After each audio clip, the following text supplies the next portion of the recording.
begin the endless wars of the 41st millennium. Towering above the battlefield like walking cathedrals of steel, fire, and fury, stand the Titans. These colossal god machines of the Adeptus Mechanicus are not merely weapons.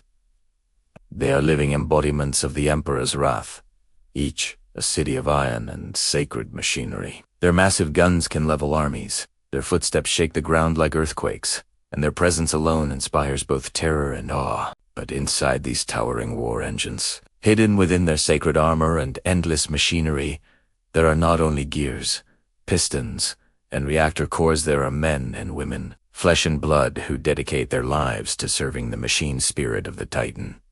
For those who dwell inside, life is not glory. It is not triumph. It is brutal service, unending sacrifice, and a battle of endurance that never ends. This is the brutal life of serving inside a Titan in Warhammer 40K. From the outside, a Titan looks like a machine, a walking fortress of steel and fire. But to the Mechanicus, it is so much more. Each Titan is treated as a divine being, a god in metal form, whose spirit must be appeased, maintained, and obeyed. To serve inside one is not to simply operate a machine. It is to enter into a sacred covenant. Those chosen for this life are bound to it forever. Crew members live and die within its walls, many never setting foot on a planet's soil again. For them, the Titan becomes their world, only home they know, the only temple they worship in, the only grave they will ever see. Life inside begins with a Princeps, the master of the Titan, who sits upon the throne Mechanicum. His mind is fused with the Titan's machine spirit,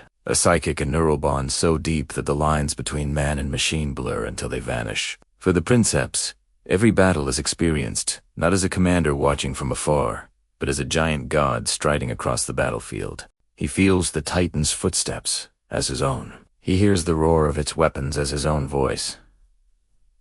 He bleeds when it bleeds, but this connection comes with a terrible cost. Every second linked to the Titan tears at his humanity, eroding his sense of self, until many Princeps lose their identity completely, believing themselves to be the god machine they command. Their lives become an endless struggle to retain what little of their humanity remains. Beneath the Princeps are the Moderati, the officers who help control the Titan's massive systems.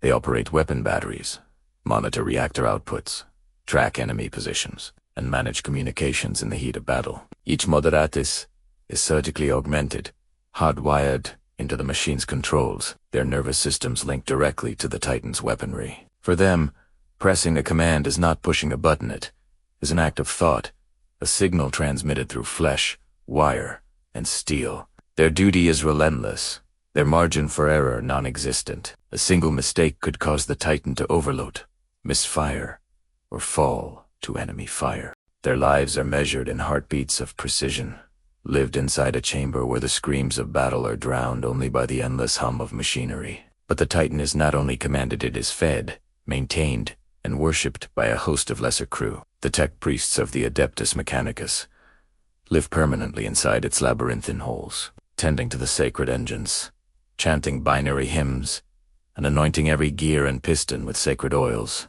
To them, every mechanical sound is a whisper from the machine god, every spark a sign of divine will. Their bodies are more machine than flesh, their souls bound to their sacred duty. They scuttle through the Titan's endless corridors like red-robed insects, sealing breaches, repairing damage mid-battle, and offering ceaseless prayers that the machine spirit remains appeased. Life for them is a cycle of toil, chant, and silence, broken only by the thunderous shock of the Titan's guns. Deeper still in the lower decks exist the menial workers, haplobotomized human drones grafted with mechanical tools, and mortal slaves who shovel fuel, carry munitions, and clean the vast innards of the god Mashi. These souls live in darkness, surrounded by choking fumes, deafened by the roar of reactors, and blinded by the sparks of welding torches. For them, life is short and brutal. Many die from radiation exposure,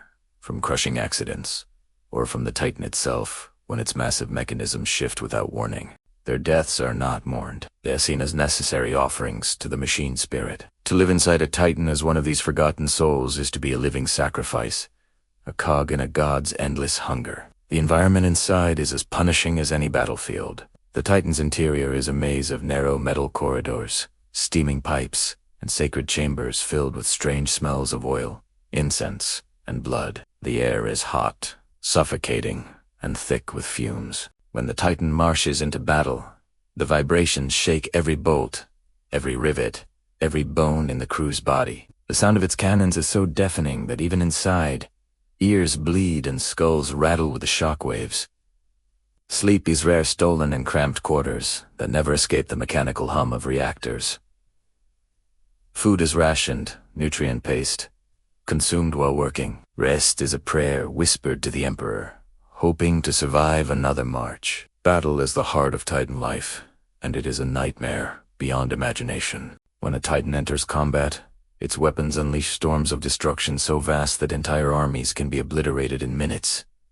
But every shot comes at a cost. Moderates suffer feedback from weapon discharges, their nerves seared by the strain of channeling so much destructive power. The princeps, locked into his throne, feels every enemy strike as if it lands upon his own flesh. When the Titan is wounded, he convulses in agony. When its armor is torn apart, his body shudders and bleeds.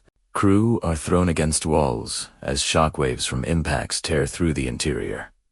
Fires break out. Bulkheads collapse. Menial workers die in droves, crushed or burned alive. Wild tech priests scramble to keep the engines alive, chanting louder and louder as the machine spirit howls in rage. For those inside, a battle fought in a Titan is not a display of glory. It is survival in a storm of steel and fire. Death inside a Titan is as brutal as life. If the god machine falls, its reactors rupture in catastrophic explosions, consuming the crew in atomic fire. Those who survive are often entombed within the wreckage, crushed by twisted metal or suffocated in collapsing corridors. Few ever escape. Even those who live often suffer permanent neural scarring, their minds fractured by the strain of serving inside. Veterans of Titan service are often hollow shells, their eyes haunted, their bodies broken, their humanity forever lost within the steel walls they once called home. And yet, despite the horrors, serving inside a Titan is considered the highest honor by the Adeptus, Mechanicus, and the Imperium. To be bound to one of these god machines is to be chosen to live and die as part of a legend that will stride across battlefields for centuries. Crew are remembered not as individuals, but as part of the Titan itself.